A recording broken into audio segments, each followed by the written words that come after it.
Lahat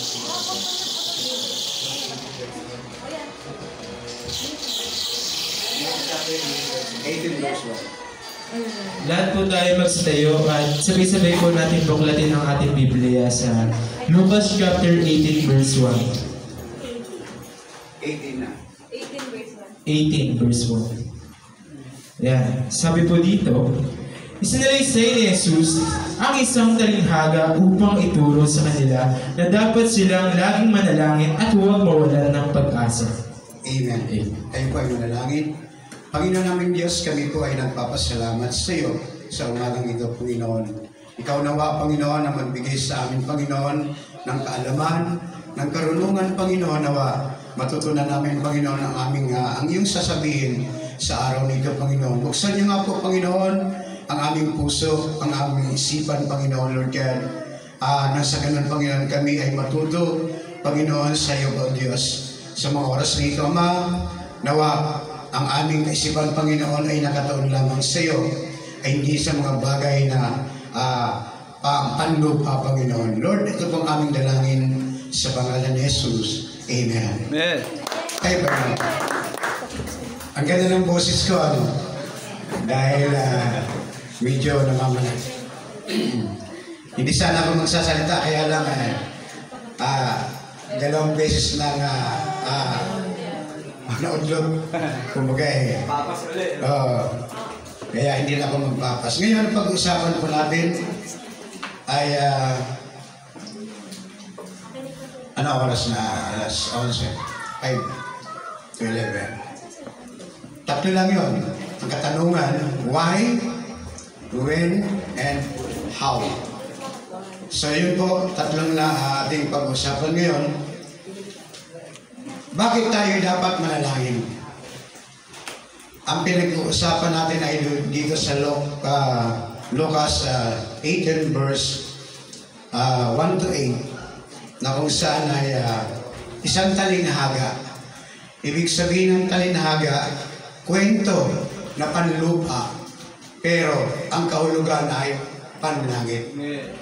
At ganun na magkwento ang ating Panginoon na kung saan ay kinikwento niya yung mga bagay na naririto sa lupa, pero ang kahulugan noon ay panlangit. At ganun din, naalala ko tuloy ang kwento ng isang pastor na ang Diyos daw ay isa. Father, Son, and Holy Spirit. Parang kwentong panlupa ay parang traffic light din yan. Ang traffic light ay meron daw ay red light, orange, at green. So, ibig sabihin ba ang traffic light ay isa at tatlo? Hindi. Ang traffic light ay isa lang, pero meron tatlong kulay.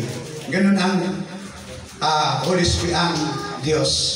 May tatlong persona, pero ang tawag doon ay Diyos.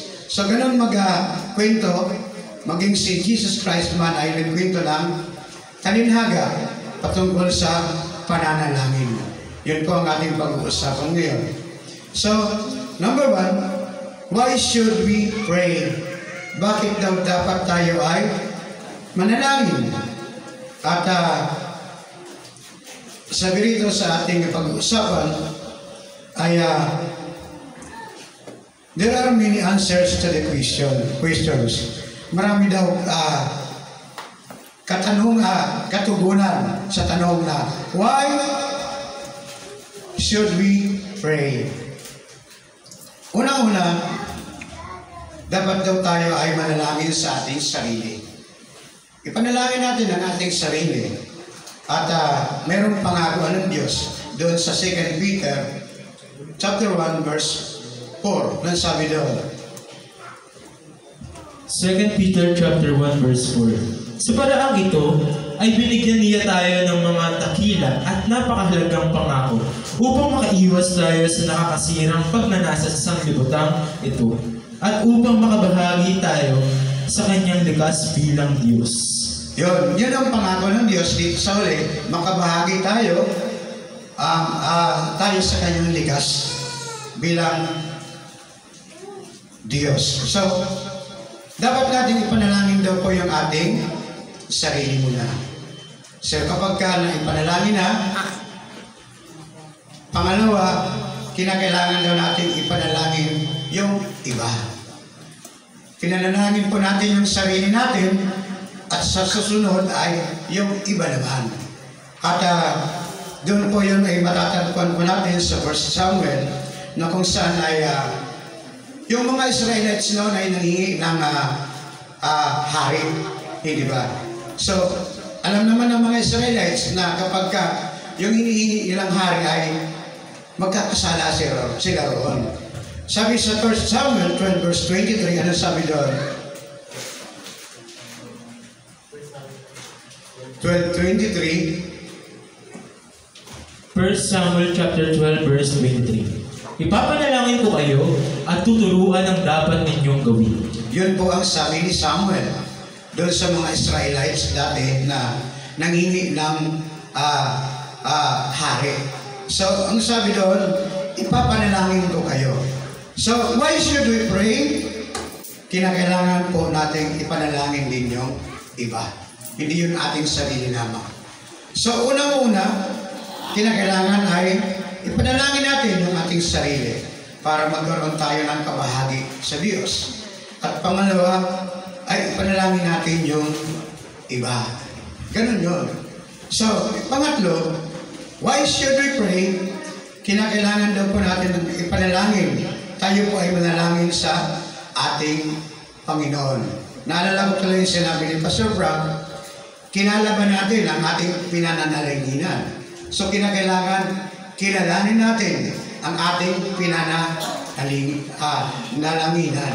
Hindi tayo pwedeng manalangin sa ibang Diyos. Kinakailangan alam natin kung sino ang dapat nating pananalanginan. At hindi po dapat tayo ay mag-pray sa nakaugalian na natin, di ba? Sino yun?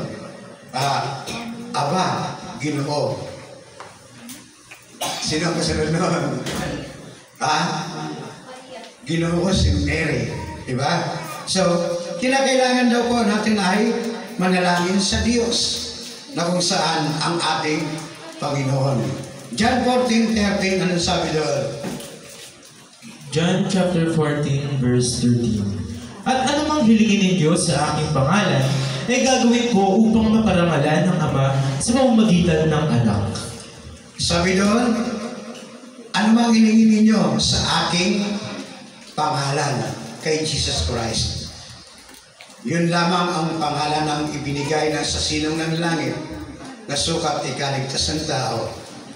Huwag po tayong manalangin sa ibang Diyos na kung saan ay para bang sigurista tayo, di ba? Nananalangin tayo kay Jesus Christ, nananalangin pa tayo sa iba. Parang sigurista tayo, di ba? Ganun yun eh. So, kinakailangan, tayo po ay manalangin sa ating Panginoon lamang. John 14:13, sabi doon, ano man hilingin ninyo sa pangalan, sa aking pangalan ay gagawin ko upang maparangalan ng Ama sa pamamagitan ng anak. At hindi po tayo ay manalangin sa ibang Diyos. So, isa lang na dapat nating panalanginan, ang pangalan ng ating Panginoon. So yun, why should we pray? Tatlo lamang yun. Una, ang ating sarili para magkaroon tayo ng bahagi sa ating Diyos at matuto tayong manalangin, ipanalangin yung iba. Huwag lamang yung ating sarili. Kasi naging sakim tayo kapag tayo lang ang kasi dati ako panalangin ko yung sarili ko lang eh. Lord, bigyan mo ako ng ganito. Pagalingin mo ako. Puro tayo, di ba? Bigyan mo ako niyan. Puro hingi tayo sa Diyos. Puro tayo panalangin sa ating sarili. Ano naman yung iba? So, kinakailangan tayo po ay mananalangin sa iba. At ang ating panalanginan ay ang ating Panginoon. Yun lamang, wala nang iba. Yun po. So, malinaw yun. At maikli lamang ang akin sasabihin sapagkat sasabihin ko na naman sa inyo na kung ang tayo daw po ay if you speak,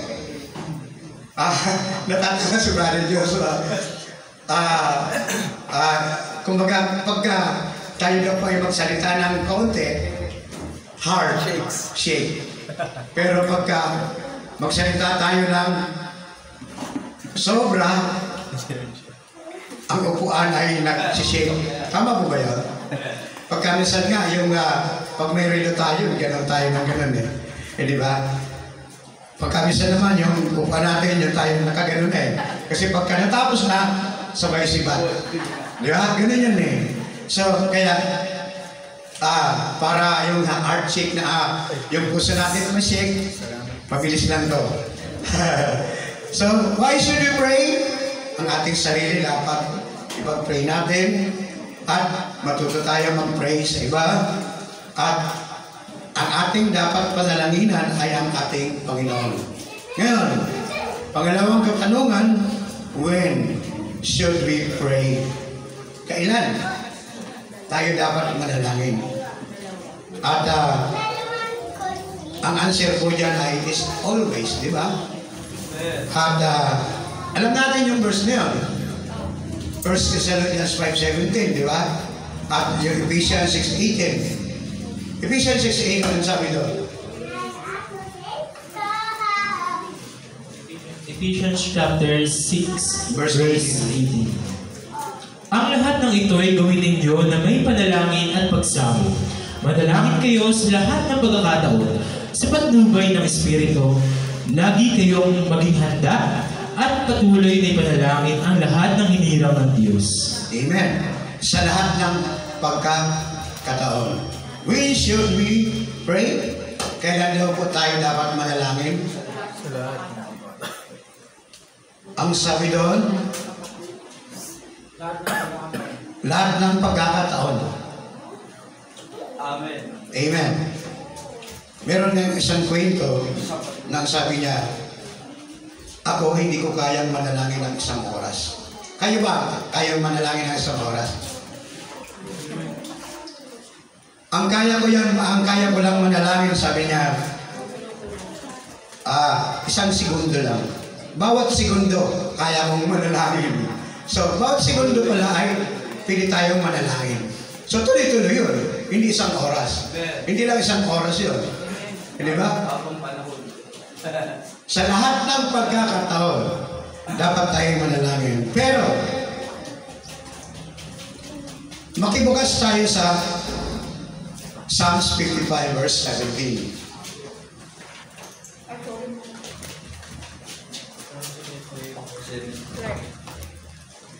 Psalms 55 verse 17. Mga awit chapter 55 verse 17. Sa umaga at hapon, maging sa gabi, aking itadaghoy ang mga hinain, at ang aking tinig ay kanyang dirigin.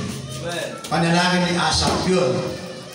Ang sabi niya, umaga, hapon, maging sa gabi rin. Aking itatagoy ang mga hinaing at ang aking tinig ay kanyang diringgin. Nakapanalangin na ba tayo ng hapon? Lahat po tayo na nanalangin ng hapon, umaga, gabi. Parang sa TV lang yan eh. Having prayer 3 o'clock. Di ba? Parang gano'n. So, when should we pray? Number 1 ang sabi doon, a regular stated times. Umaga, hapon, gabi. Maging si Daniel, ano sabi doon? Daniel 6 verse 10.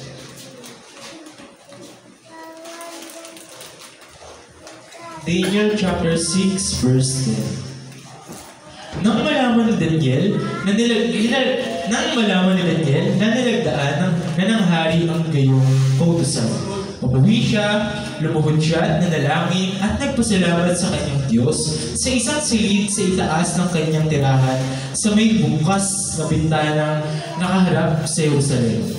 3 beses niyang ginawa ito sa maghapon gaya ng kanyang kinaugalian.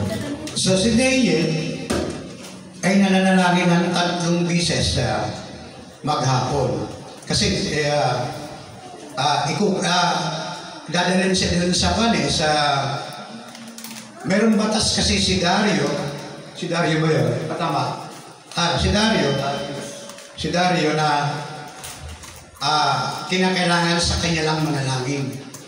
So si Daniel ay hindi na nanalangin kay sa utos ni Haring Dario. So kaya ganun ang kanyang panalangin, 3 beses siya nananalangin. Kaya siya dinala doon sa kulungan ng mga leon para parusahan. Pero di ba si Dario ay nababagabag noon na kung saan ay alam ni Dario na lingkod ng Diyos si Daniel at alam niya na hindi masasaktan si Daniel. Kaya, dahil sa panalangin ni Daniel ay ganun na lang ang nangyari sa kanya. So, 3 beses siya nananalangin. We should pray. Sabi rito number 2, when the Holy Spirit urges us. Romans 8:26-27. Romans chapter 8 verse 26-27. Gayon din naman, tinutulungan tayo ng Espiritu sa ating kahinaan. Hindi tayo marunong manalangin ng wasto. Kaya ang Espiritu ang dumaraing para sa atin, sa paraang di natin kayang sabitin. At ang Diyos na siyang nakakasaliksik sa puso ng tao, ang siyang nagkakalam kung ano ang kalooban ng Espiritu. Sapagkat ang Espiritu ang namamagitan para sa mga hinila ayon sa kalooban ng Diyos. So, yun. Kapag hindi tayo marunong manalangin, ang banal na Espiritu ang siyang magtuturo sa atin. So, kinakailangan din na tanggapin natin yung Holy Spirit. Ang sa ganun, ay sa ating pananalangin, ay tuturuan niya tayo kung ano ang dapat nating kung ano ang dapat ipanalangin natin, kung paano tayo manalangin. So yun, sa verse 26, ano sabi doon? Gayon din naman, tinutulungan tayo ng Espiritu sa ating kahinaan. Hindi tayo marunong manalangin ng wasto. Kaya ang banal na Espiritu ang siyang magtuturo sa atin. At kaya dumaraing para sa atin sa parang di natin kayang sambitin. So yung mga bagay na pagkamisan na hindi ako marunong manalangin So hayaan natin ang Holy Spirit ang siyang magtuturo sa atin para di ba pag tayo nananalangin ay nakakaisip na lang tayo ng dapat ipanalangin dahil sa banal na Espiritu. So na kapag tayo nananalangin na lalo na kung sa iba tayo nananalangin yung others, pray to others, na ipanalangin natin yung mga mahal natin sa buhay, na ipanalangin natin yung naisip na lang natin na ipanalangin ang ating bansa, ang ating presidente, lahat ng panalangin na dapat nating na ipanalangin sa pamamagitan ng banal na Espiritu ay nagagawa po natin yan. At yun, so when should we pray? Number 3, when cares and troubles press upon us. Psalms 50 verse 15. Awit chapter 50 verse 15. Kung kayo ay may bagabag, ako lagi ang tawagin. Kayo'y aking ililigtas, ako'y iyong pupurihin. Amen. Kung tayo po ay nasa bingit ng kaguluhan, manalangin tayo sa Diyos, lumapit tayo sa Kanya. Sabi nga ng isang pastor, dapat kinakailangan ba kung may baga yung kabigatan lang tayo manalangin? So, kinakailangan manalangin tayo kahit na walang kabigatan. Kumbaga kailangan ba tayo manalangin kung tayo lang may problema? So, hindi. Dapat tayo manalangin kahit na wala tayong problema sapagkat ang panalangin ay isang pakikipag-ugnayan sa Diyos na kahit sa isip mo ay sapat na yung buhay mo, kailangan pa rin ang panalangin para magkaroon tayo ng kontak sa Diyos. At maging si Paul, nung siya ay nasa kulungan, ay nananalangin din. Acts 16:25. Gawa chapter 16 verse 25.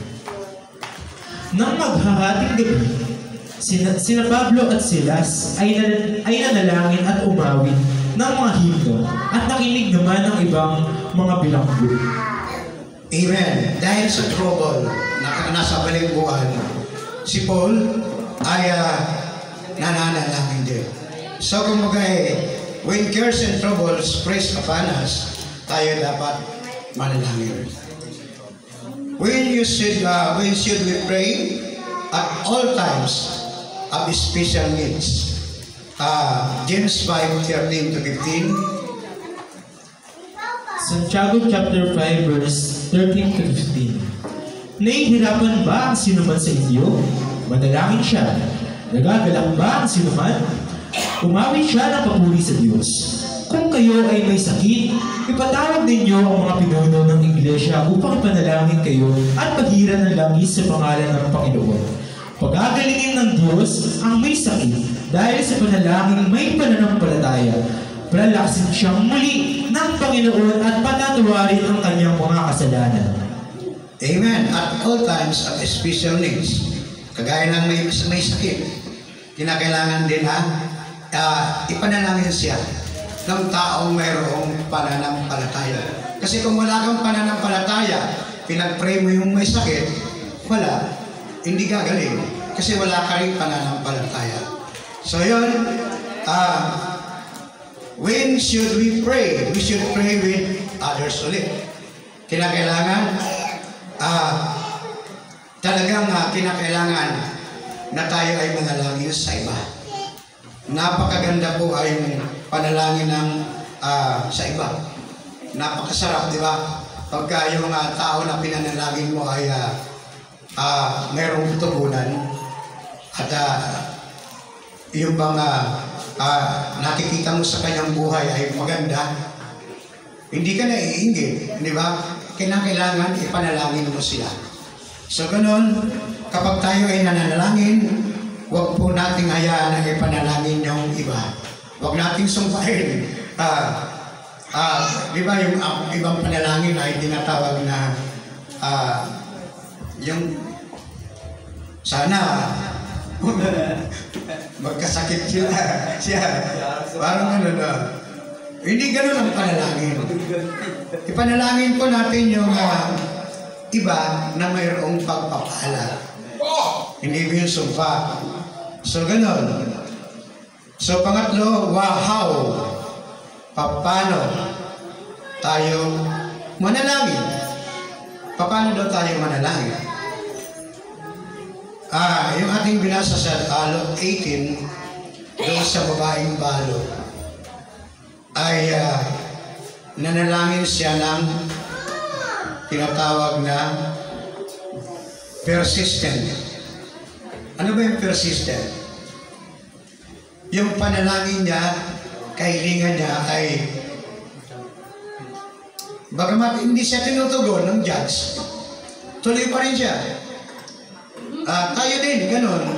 Kapag kagaya ko, yung malat ko, 2 linggo na, hindi pa natutugon ng Diyos. Pero hindi ibig sabihin na walang Diyos. Mayroon.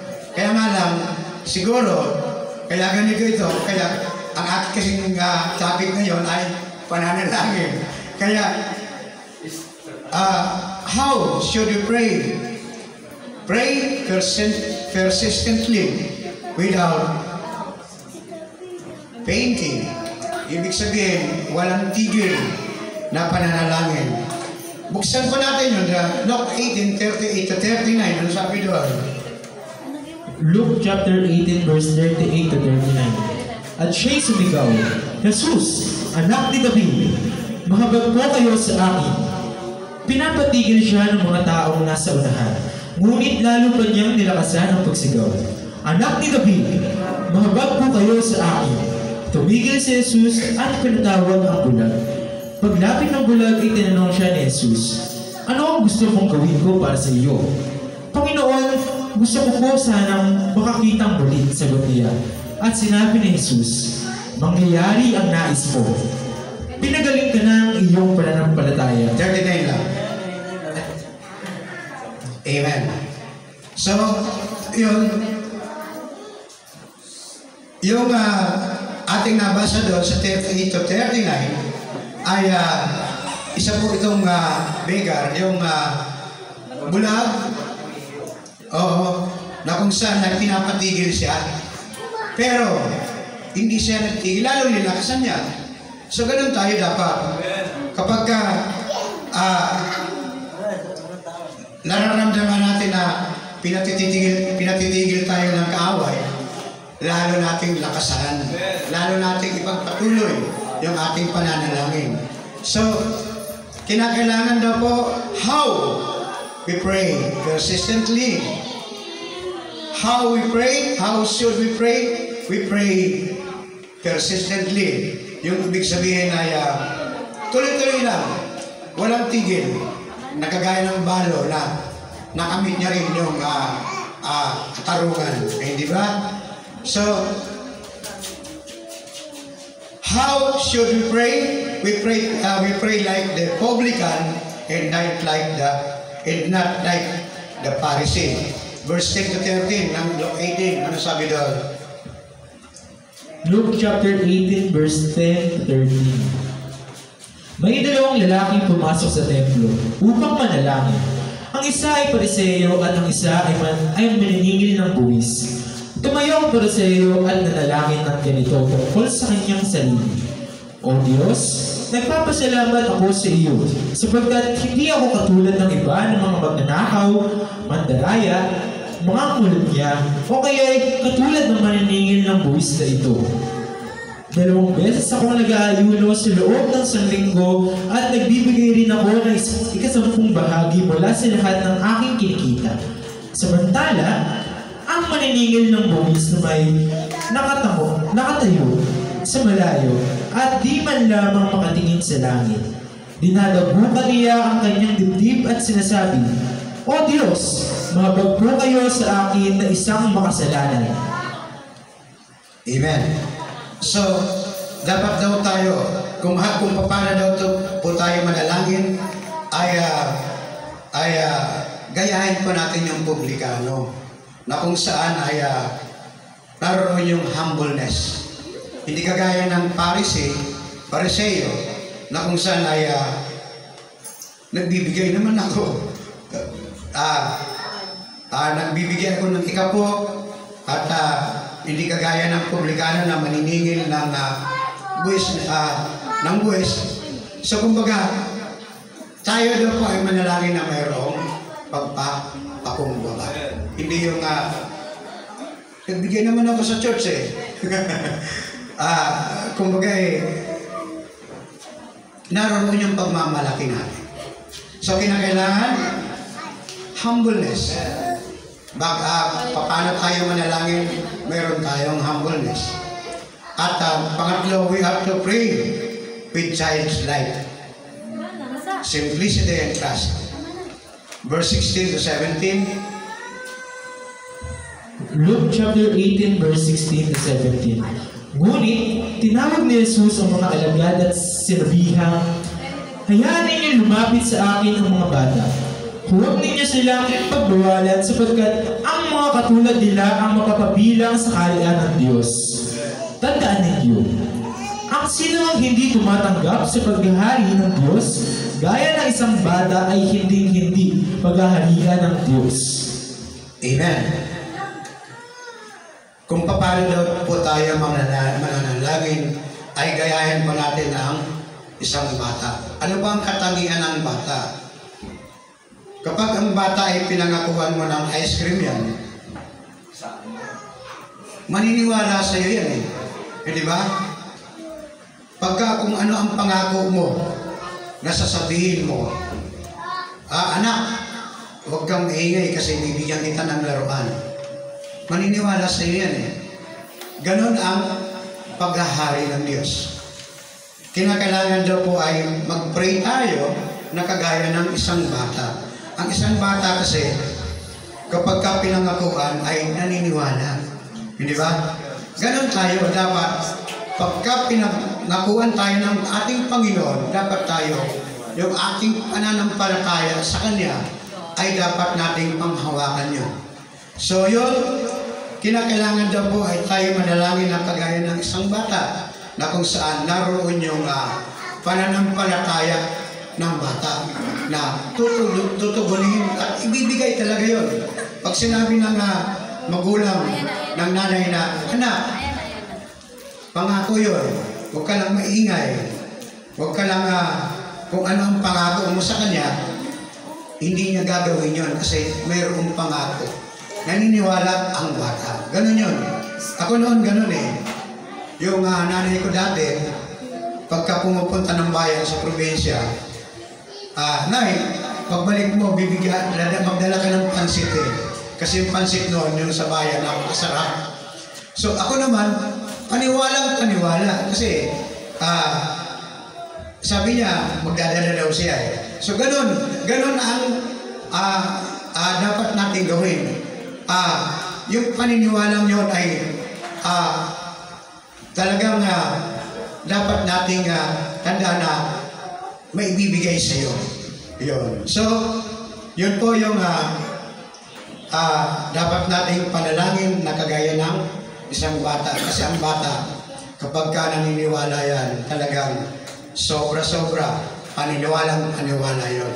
Ganon din tayo na matatanda na kailangan, bagamat hindi natin nakita ng Diyos, alam natin na ibibigay sa atin yun kung tayo po ay mayroong pananampalataya.